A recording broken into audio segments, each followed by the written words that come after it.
So usually, like I saw Andrew Luck and I was like, oh, that'll work. Yeah. And most of the time I see a quarterback, and if everybody else likes him, I get it. Mm-hmm. Matt Stafford out of college, I'm like, that's going to work. Mm-hmm. Okay, this Tua kid at Bama. Joey and I agree. I like Kyler Murray as an NFL prospect more than Tua, and there's not an NFL exec that probably agrees with me. Yeah. Okay, talk about both of them. I think Murray's a better athlete. Oh, for sure. I mean, do you buy into Tua? I think that's an understatement that he's a better athlete. I love watching Tua, but I think the one thing you think about when you watch him is that he has so much talent around him. Yes. Like their team is so great that you wonder how he would be with maybe a little less talent around him, right? When you got to be the franchise quarterback of an NFL football team, how is he going to be as a leader? How is he going to be? Because it seems like every position – they're stacked, right? They got 2 or 3 guys. Like their second and third team player could go on and start at any other university. By the way, right? he also plays with the lead in virtually every game. Always. He's playing with a huge lead. Yeah. In the games that he's had to come from behind, it's not the same quarterback. Mm-hmm. And I told Matt Leinart this years ago. I struggled getting a beat on Matt because I'm like, Matt, you never got touched. Never. And you never played you didn't trail big late. Yeah, no, we didn't trail. We did have some games my last year there where we were trailing at halftime. Yeah. But we never had games where we were trailing in the fourth quarter. Maybe like 1 or 2 that I can think of. The Notre Dame game, obviously. And there was one against Arizona State where we had to come back. I remember that. We ran the football into, to winning the game. Yeah, no, it's just an interesting thing is if we've talked about this before, Reggie Bush joining us, if you look at the NFL, there's not a great quarterback from most of the big powers. Yeah. Tell me the great Ohio State, the great Bama. Mm-hmm. Now we have Sam Darnold, USC. Mm-hmm. Oklahoma has one, but for years, generally the best quarterbacks in the league come from NC State, Cal. Yeah. NC State last year at one point, I think, had 4 quarterbacks in the NFL. Cal has Goff, Aaron Rodgers. Mm-hmm. Mm-hmm. So, I'm just Davis Webb, I think, backing up in the New York Giants. Yeah. So there you go. So the draft just happened. And I'm going to address something you talked about last time you were on the show, mm-hmm. is that just take the running back position. A kid will now show up to an OTA, and he's been a dominant high school and college running back, mm-hmm. and now he's an NFL running back. What is his reality? His reality is there's going to be 2 or 3 guys that are just like him in his position that he's going to have to compete with. He's going to be faced with, to me, the biggest transition was the speed of the game. I mean, it was so much faster. Like in college, those holes, they stayed open for a while. In the NFL, it's timing. You have to hit them when you see them. And if you don't, if you wait a split second, that hole will close up. And that can be the difference in an 8-yard gain or a negative run. At the college level and the NFL level, were you coached differently? You were seen as almost a messiah at USC.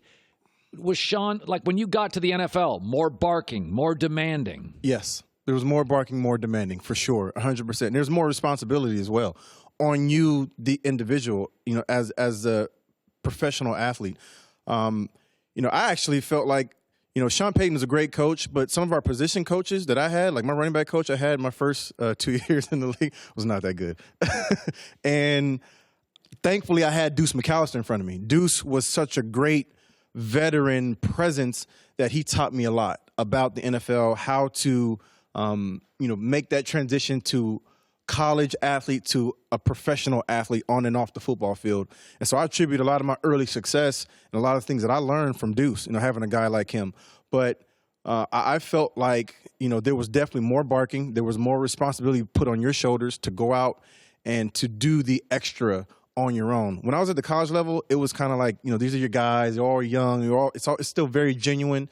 Then the business side kicks in when you get to the NFL. By the way, you started getting, now you start and you go pro. You got a lot of money. Mm-hmm. You got a lot. Did you ever see young guys in the NFL change when they got paid? 100%. Really? I still see it now. It happens all the time. You see a guy get a big check, and all of a sudden his personality starts to, go a little bit further and further away from, wait, is this the same guy? Like, really? Who is this person?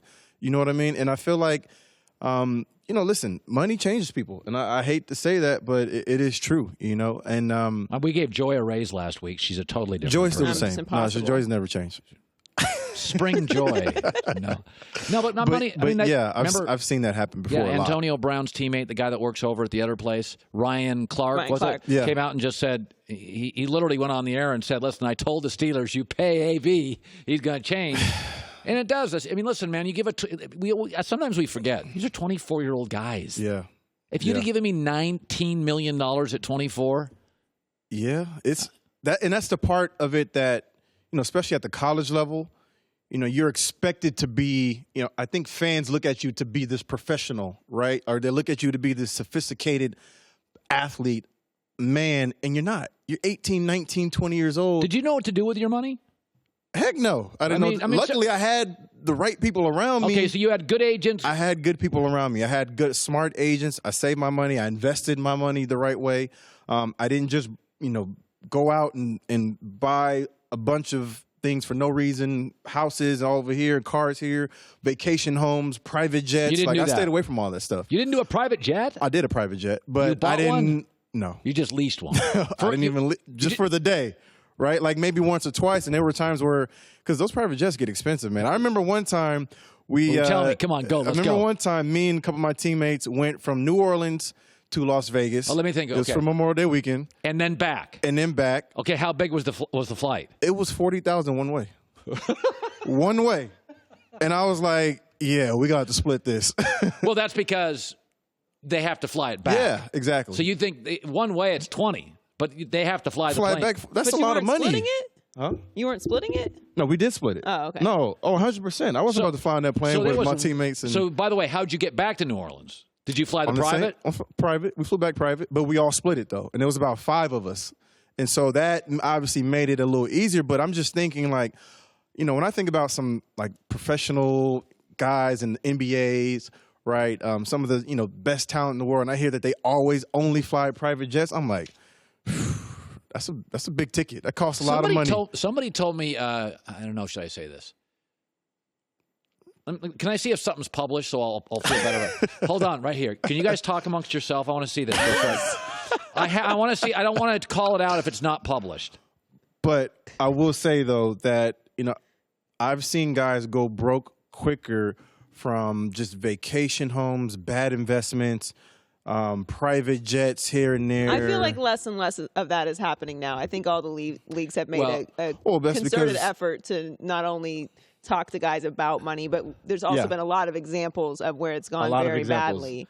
And rookies are not getting those big contracts from the NFL standpoint, right? But also, NBA you see guys like LeBron and Brady and Durant, and guys are investing in businesses outside of the sport. Yeah. Okay, I'm not gonna say it on the air. There's a legendary basketball player who got addicted to private jets, and he's legendary. I'm not going to mention his name. And it set him way back. He had some. Yeah. He got addicted to him. Like he would fly. It's very expensive. It's very expensive, and it's ridiculous that it even costs that much money. And now you see a lot of these private jet companies are trying to do these deals where you can buy in, and it's still expensive. Thank you. It doesn't make it any cheaper. Good seeing you, buddy. You too, Reggie Bush. Hi, everybody. Thanks for watching. Subscribe here to get the latest from the show. Also, be sure to check out more of the best clips from The Herd or go watch a few segments from other shows on FS1.